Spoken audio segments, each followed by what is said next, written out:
आज बताऊंगा आपको एक बड़ा दिलचस्प वाकया।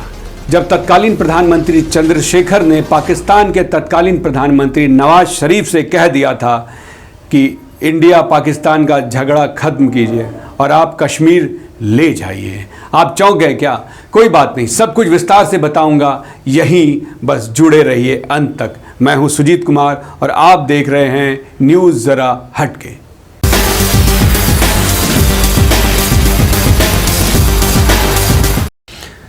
ये बात सन 1991 की है, जब चंद्रशेखर ने प्रधानमंत्री पद की शपथ ली।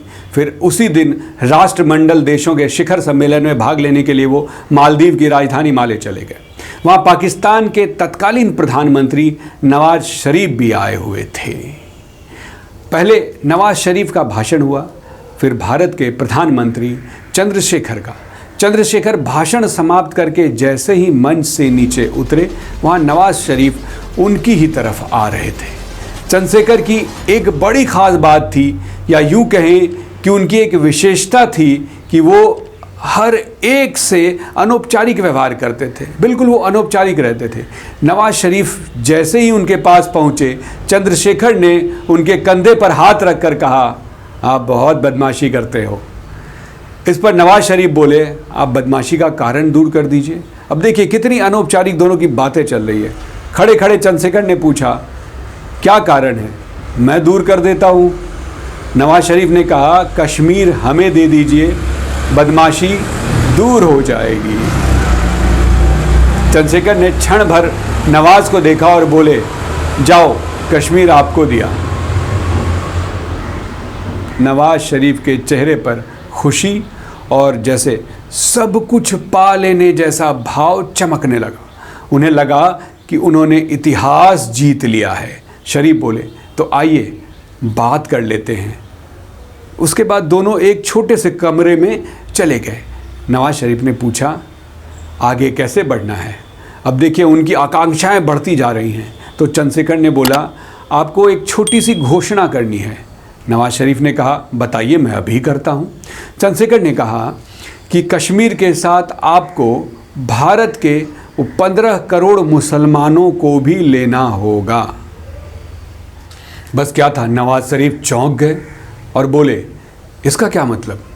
तब चंद्रशेखर ने उन्हें समझाया कि देखिए, भारत में 15 करोड़ मुसलमान हैं और पूरे देश में फैले हैं। ज़्यादातर मुसलमान गांवों में रहते हैं। आप जैसे ही संख्या और धर्म के आधार पर कश्मीर लेंगे, वैसे ही पूरे हिंदुस्तान के गांवों से मांग उठने लगेगी कि यहाँ मुसलमान अल्पसंख्यक हैं, इन्हें यहाँ से निकालो। गांव-गांव में दंगे शुरू हो जाएंगे। मेरे पास इतनी पुलिस और सेना नहीं है कि मैं गांव-गांव उन्हें तैनात कर सकूं। आगे चंद्रशेखर ने कहा, कश्मीर भारत के लिए आर्थिक रूप से फ़ायदे का क्षेत्र नहीं है। वहाँ हर चीज़ बाहर से भेजनी पड़ती है।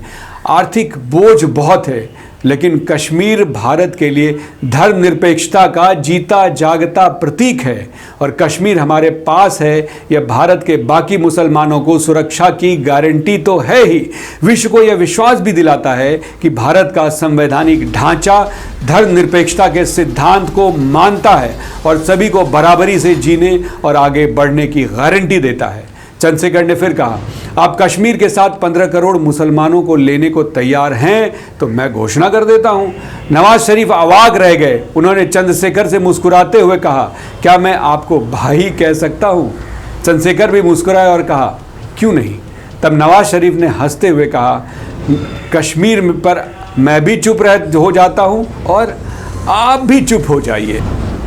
दूसरी बात नवाज शरीफ ने ये कही, हम लोग हॉटलाइन लगा लेते हैं ताकि हम समस्या पैदा होने पर सीधे बात कर सकें। इसके बाद दोनों प्रधानमंत्रियों के कार्यालयों में हॉटलाइन लग गया था। उसमें ये बहुत बड़ी खबर थी समाचार पत्रों की। अब आप सोच रहे होंगे कि अचानक ये सारी बात आज मैं क्यों कर रहा हूँ? इसलिए क्योंकि इसी जुलाई, जो जुलाई का महीना चल रहा है, इसी 1 जुलाई उसी बेबाक, निर्भीक और स्पष्टवादी भारत के 9वें प्रधानमंत्री चंद्रशेखर की पुण्यतिथि है। वो 4 महीने के लिए ही प्रधानमंत्री रहे, उसके बाद उनकी सरकार गिर गई थी।